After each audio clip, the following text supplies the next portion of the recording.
बहुत मतलब आज भी मुझे याद है सर। आप एक जो शायद वो एग्जाम जो क्वेश्चन लिए थे गेट एक्सेल का, शायद वो यूट्यूब का सेकंड क्लास था।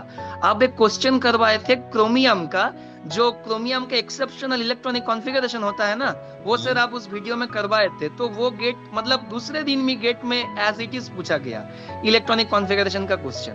तो सर हेल्प मतलब बहुत हेल्प हुआ कि डायरेक्ट क्वेश्चन आ गया, एज इट इज आ गया। मतलब सर डायरेक्ट मतलब ये तो नहीं कि question as it is, option as it is, but concept पूरा सेम सर। मतलब जो आप लोग करवा है वो पूरा एज इट इज आ गया।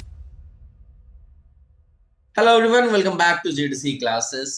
गेट एक्सेल एग्जामिनेशंस के रिजल्ट आउट हुए और एक के बाद एक हमारे पास जिडिशियंस की जो रिजल्ट की सुनामी है वो देखने को मिल रही है। आज हमारे साथ जुड़ रहे हैं सुमन भट्टाचार्य जी, जिन्होंने इस गेट एक्सेल लाइफ साइंस के एग्जामिनेशन में 49.33 स्कोर किया हुआ है। So Suman, first of all congratulations for your result. और कैसा लग रहा है अभी इस मार्क्स के साथ? क्या एक प्रेशर था जो कम हुआ, अभी कुछ कह सकते हैं हम ऐसा? एकदम sir, first of all sir thank you sir, and thank you whole GDC team, जिन्होंने हर टाइम मेरे पास रहा, मुझको सपोर्ट किया इस रिजल्ट को हासिल करने के लिए। और सर मतलब ये तो सिर्फ एक शुरुआत था गेट का, इसका बाद जीपैट का रिजल्ट है, उसका बाद नाइपर का प्रिपरेशन है। So I am to be excited more on the NIPER exam, जो वहां पर क्या होगा। बिल्कुल बिल्कुल, क्योंकि अल्टीमेट टारगेट, अल्टीमेट गोल जो होता है किसी भी फार्मेसी स्टूडेंट को, वो तो नाइपर ही होता है। नाइपर होता है। सुमन, ठीक है, नाइपर तो हम पहुंचेंगे, लेकिन गेट क्यों, गेट में कैसे आ पाए भाई? इन जनरल क्या होता है, फार्मा का बच्चा होता है तो वो जीपैट की प्रिपरेशन पहले सोचता है और उसी पे फोकस्ड रहता है। तो गेट कहाँ से आपके मन एकदम में आया और कैसे आप गेट के लिए तैयारी शुरू किए? सर, एक्चुअली जो सीनियर लोग वगैरह जो होता है कॉलेज में, तो उन्होंने हमको बोला कि गेट एक्सेल का प्रिपरेशन लो, गेट एक्सेल में ये मतलब फैसिलिटीज है कि एमटेक कर पाओगे और गेट क्वालिफाइड की बाद भी नाइपर दे पाओगे। तो सर एक्चुअली गेट का प्रिपरेशन बहुत मतलब 1-2 महीने के अंदर हम किए। कि मतलब हर लोग बोलता है ना कि सर जीपैट और बीफार्म का सिलेबस थोड़ा सिमिलर है गेट के लिए। तो सर मुझे प्रिपरेशन करने के टाइम लगा कि हाँ थोड़ा ही सिमिलर है, क्योंकि गेट में बहुत डेप्थ में क्वेश्चन पूछा जाता है सर। मतलब स्पेशली मैं बायोकेमिस्ट्री और माइक्रोबायोलॉजी लिया था, तो उसमें बहुत डेप्थ से क्वेश्चन पूछा जाता है, तो उसके लिए मुझे एक्स्ट्रा टाइम देना पड़ा। तो इसीलिए कि चलो गेट क्वालिफाइड अगर हो जाए तो नाई पर भी हम दे पाएंगे, तो इसीलिए गेट दिया। तो जीपैट तो अपन करेंगे ही करेंगे, लेकिन गेट रास्ते में पहले मिल गया तो ये हुआ कि चलो पहले इससे मिलते चलते हैं, फिर उसके बाद जीपैट से भी पहले मिल लेंगे। हाँ, अच्छा।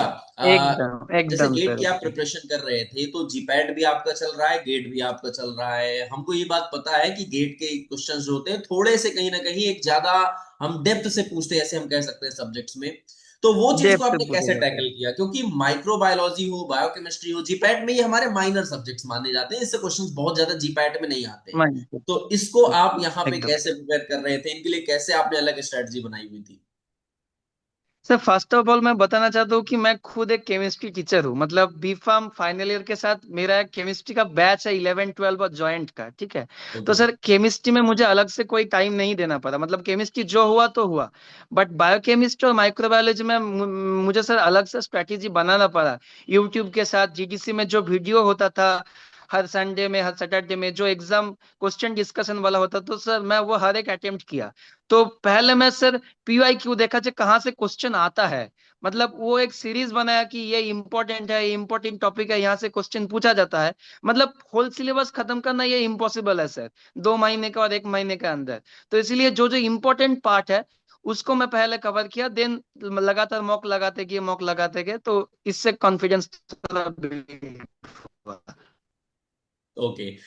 बहुत इंपॉर्टेंट बात आपने कही कि कभी भी कोई एग्जाम की प्रिपरेशन करते हैं तो ऐसा नहीं कि हमको 100% सिलेबस कवर करना होता है।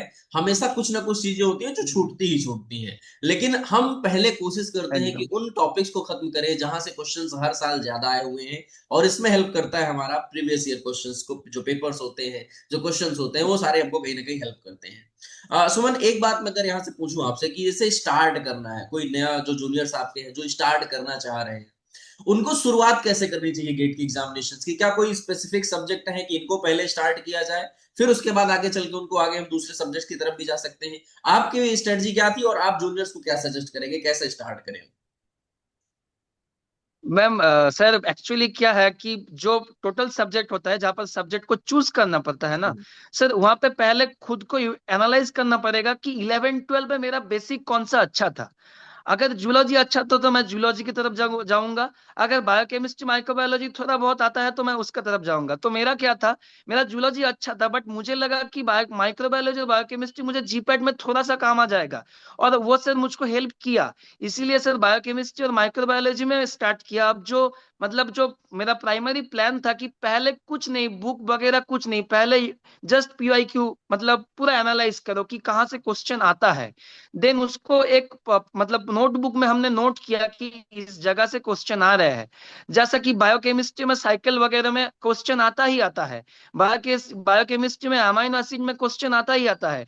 कौन सा एंजाइम कौन सा कहाँ पर कट करता है, कौन सा अमाइनो एसिड कहाँ पर कौन एंजाइम कट करेगा।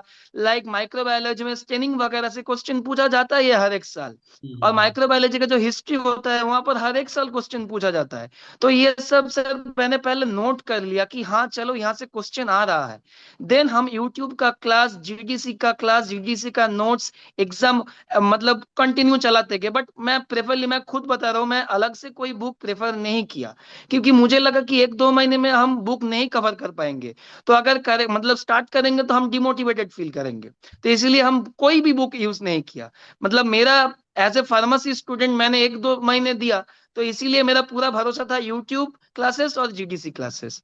जे पीवाईक्यू के बाद पूरा प्रिपरेशन वहीं से चलता रहा। ओके, थोड़ा सा मैं क्लासेस पे आऊंगा। संडे संडे हमारी क्लासेस चल रही थी, स्पेसिफिक गेट ओरिएंटेड चल रही थी। वो क्लासेस कितनी हेल्पफुल थी आपके इस प्रिपरेशन जर्नी में? बहुत मतलब आज भी मुझे याद है सर। आप एक जो शायद वो एग्जाम जो क्वेश्चन लिए थे गेट एक्सेल का, शायद वो यूट्यूब का सेकंड क्लास था। आप एक क्वेश्चन करवाए थे क्रोमियम का, जो क्रोमियम का एक्सेप्शनल इलेक्ट्रॉनिक कॉन्फ़िगरेशन होता है ना, वो हाँ। सर आप उस वीडियो में करवाए थे। तो वो गेट मतलब दूसरे दिन भी गेट में एज इट इज पूछा गया, इलेक्ट्रॉनिक कॉन्फ़िगरेशन का क्वेश्चन। तो सर हेल्प मतलब बहुत हेल्प हुआ कि डायरेक्ट क्वेश्चन आ गया, एज इट इज आ गया। मतलब सर डायरेक्ट मतलब ये तो नहीं कि question as it is, option as it is, but concept पूरा सेम सर। मतलब जो आप लोग करवाए है वो पूरा एज इट इज आ गया। ओके, तो कहीं ना कहीं अगर हम थोड़ा सा ध्यान देते हैं जीपैट के साथ साथ, तो गेट का भी एग्जामिनेशन क्लियर किया जा सकता है। बस उसके लिए स्ट्रेटजी कोई एकदम बहुत डिफरेंट नहीं बनानी होती। अच्छा, आपका स्केड्यूल अगर मैं बात करूं थोड़ा, आपका स्केड्यूल कैसा होता था? गेट को लेकर के भी मैनेज करना है, जीपैट भी मैनेज करना है, और आपका सेमेस्टर्स भी मैनेज करना है, तो एक साथ आप कैसे लेकर के चले थे इन्हें? सर, मैं यहाँ पर थोड़ा डिफरेंट बात बताना चाहता हूँ कि सर गेट और जीपैट दोनों एग्जाम है, बट जीपैट क्वालिफाई करने के बाद मैं सिर्फ नाइपर के लिए एलिजिबल हूँ। हम्म। बट गेट एग्जाम क्वालिफाइड करने के बाद मैं बायोटेक के लिए भी एलिजिबल हूँ, एमटेक के लिए, नाइपर के लिए भी एलिजिबल हूँ, और पीएचडी लेके भी मैं एलिजिबल हूँ। तो हम्म। मेरा फोकस था कि मैं जो 1 महीने और 2 महीने मेरा हार्डवर्क दूंगा वो पूरा गेट में दूंगा। मतलब मैं वो 1 2 महीने में जीपैट का कोई मॉड्यूल नहीं पलटा, कोई मॉड्यूल नहीं, सिर्फ गेट तो गेट।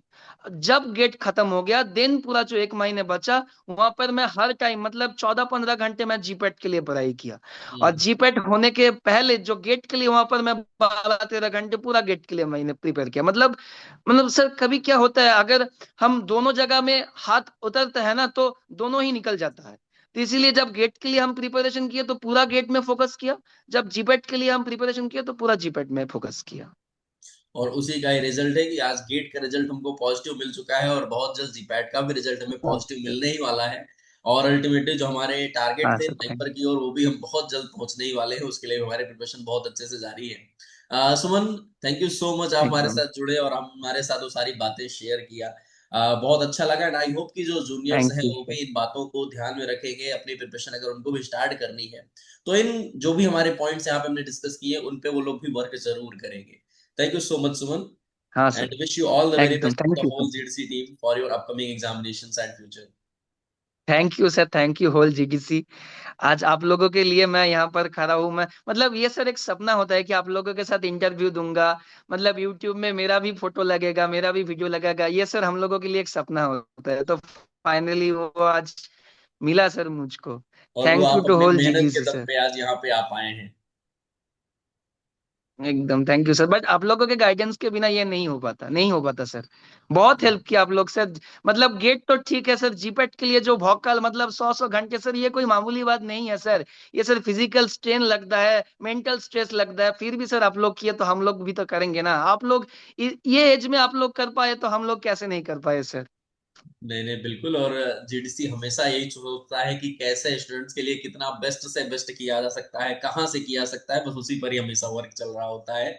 और जब आप लोग ऐसे एकदम रिजल्ट्स लेकर के आते हो तो हमें भी लगता है वो वर्थ इट था, और जो भी किया वो सब बहुत अच्छा था। एकदम सर, एकदम एकदम okay, sir. Thank you so much. Thank you sir, thank you.